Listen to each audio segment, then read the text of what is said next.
Ya, jumpa lagi di channel Anak FK Channel. Jadi hari ini kita akan bahas tentang UKMPD, soal-soal UKMPD tentang muskuloskeletal. Terutama topik-topik yang akan dibahas adalah osteomyelitis, compartment syndrome, dan jenis-jenis fraktur, terutama di radius dan ulna. Oke, kita bahas soal pertama, yaitu yang pertama kita dari soalnya dulu. Apakah diagnosis pasien? Ini anak N datang ke poliklinik dengan keluhan ada nanah pada kaki kanan. Nah, pasien ini punya riwayat operasi ori femur kanan 1,5 bulan yang lalu karena patah tulang.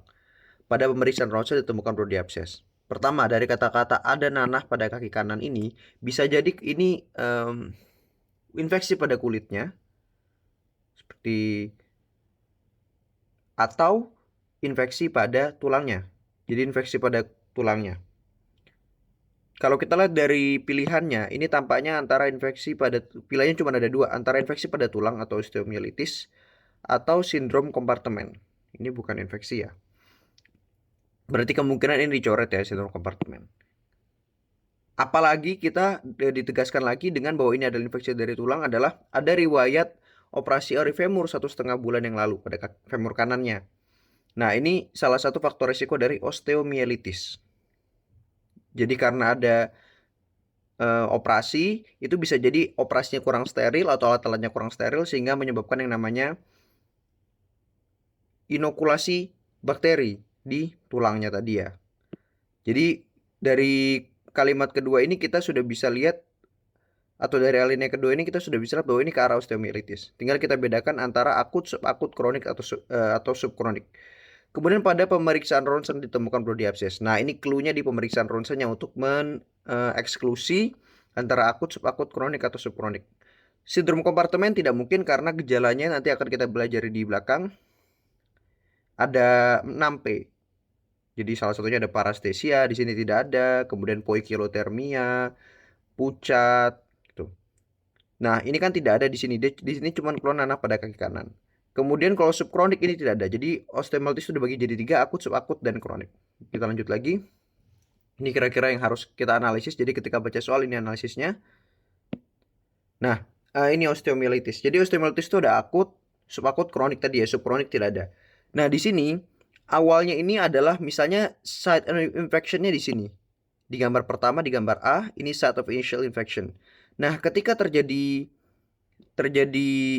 infeksi, maka di sini akan masuk neutrofil, makrofag, dan akan berperang lawan bakterinya. Sehingga nanti mereka akan membentuk pus. Nah, pus ini ketika dia tidak bisa keluar kemana-mana, ini kan dia berusaha keluar kemana-mana nggak bisa. Ke atas nggak bisa maksudnya, karena ini ada tulang dan dia tidak bisa melewati ini. Nah, akhirnya dia tidak bisa cross, terutama mengcross dari metafisis ke atasnya ini nggak bisa.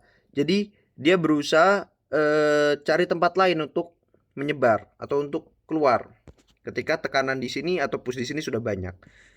Jadi yang mereka lakukan adalah mereka menyebar melalui Haversian Canal, melalui Volkmann Canal di tulang. Nah, ketika dia menyebar itu, dia menyebabkan penyumbatan dari pembuluh darah sehingga terjadi segmen yang deprived of blood supply. Nih. Jadi blood supply-nya di segmen ini tuh sedikit karena tadi ada push-nya di situ. Nah, ditambah lagi push-nya keluar dan membentuk subperiosteal abscess. Nah, ini yang terjadi dalam 2 minggu. Jadi ketika kurang dari 2 minggu, ini akan terbentuk subperiosteal abscess. Ini yang disebut sebagai osteomyelitis akut. Oke. Yang kedua, setelah berjalan lebih dari 2 minggu, dia bisa membentuk yang namanya Brodys abscess. Jadi abscess di tulangnya sendiri nih. Jadi sudah timbul abscess, ini gambarnya seperti ini. Itu apabila 2 minggu sampai 3 bulan. Nah, semakin lama, pushnya semakin banyak, abscessnya semakin besar, sitokin proinflamasinya itu semakin banyak di daerah infeksinya. Ini membuat tulangnya akhirnya bereaksi dengan cara membentuk tulang baru yang disebut involucrum. Ini yang pinggir-pinggir ini involucrum namanya. Dia membentuk tulang baru. Kemudian di tengah-tengah situ pasti ada tulang yang lama yang dia itu karena nggak dapat suplai oksigen, nggak dapat suplai darah, nggak dapat suplai makanan dari darah. Akhirnya dia ini mati dan menjadi dead bone. Dead bone ini disebut sequesterum. Sequesterum ini nanti dikelilingi oleh ini tadi ya, jaringan-jaringan granulasi. Lama-kelamaan pusnya makin lama makin menembus, area involukrumnya ini tertembus dan terbentuk yang namanya lubang ini namanya kloaka sampai keluar dari kulit yang disebut sinus. Nah, ini kalau sudah lebih dari 3 bulan, ini yang namanya kronik. Ini ketika akut 2 minggu, subakut 2 sampai 3 2 minggu sampai 3 bulan, kemudian lebih dari 3 bulan kronik. Dari soal 1,5 bulan, berarti maksudnya subkronik ditambah dia ada abses Brody, maka dia subakut. Ini ya, akut superficial abses, subakut abses Brody, dan kroniknya ada stero, involucrum dan kloaka. Ini kalau sindrom kompartemen gejalanya ini harusnya nih pain, poikilothermia, paralisis, pale pulseness, dan paresthesia. Subkronik tidak ada. Baik, selanjutnya nomor 2, pasien datang dengan keluhan tadi jawabannya subakut ya osteomyelitisnya, satu yang B ya. Kemudian yang nomor 2, pasien datang ke IGDRS dengan keluhan nyeri pada tangan kiri sejak 2 hari lalu. 2 hari pasien posisi jatuh dengan tangan menahan tubuh.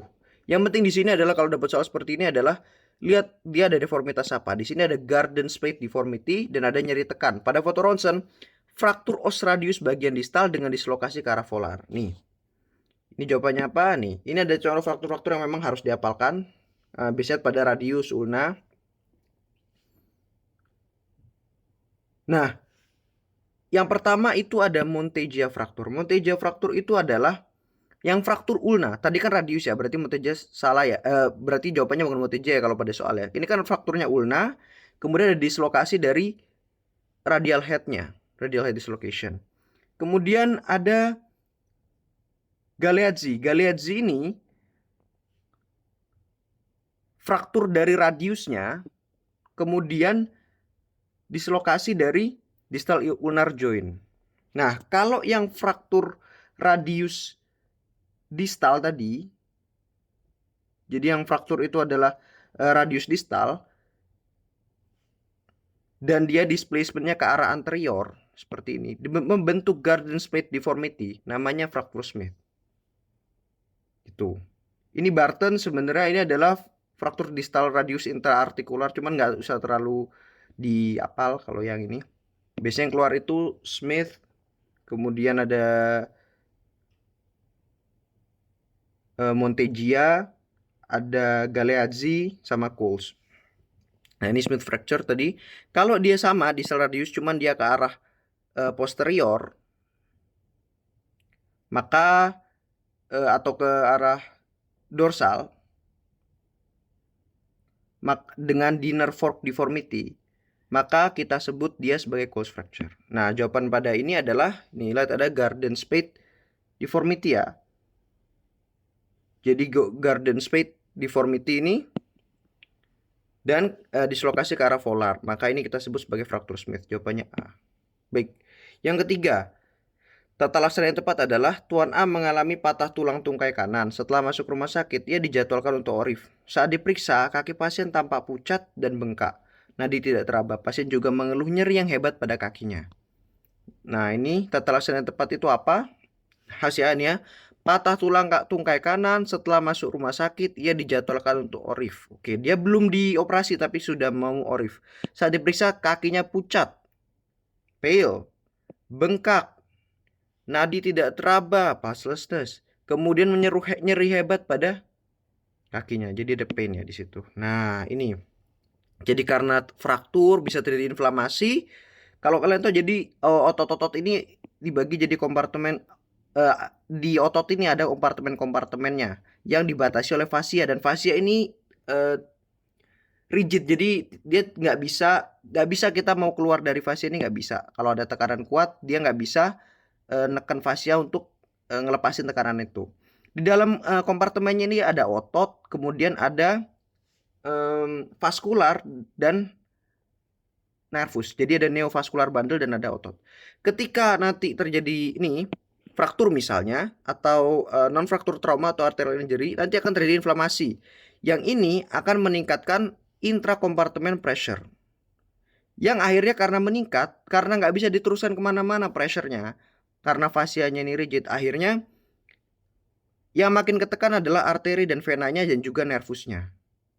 Sehingga timbullah ini decrease perfusion, cellular anoxia, sehingga terjadi acute compartment syndrome. Ini merupakan kasus emergensi. Ini gejalanya pain, paresthesia, pallor, paralysis, pulse, poikilotermia. Apabila kita tahu bahwa intrakompartemen pressure-nya meningkat, misalnya sampai lebih dari 30 mmHg, maka yang harus dilakukan adalah fasiotomi. Sehingga jadi dibuka gini fasianya untuk merilis dari pressure-nya. Sehingga jawaban yang tepat adalah fasiotomi. Baik.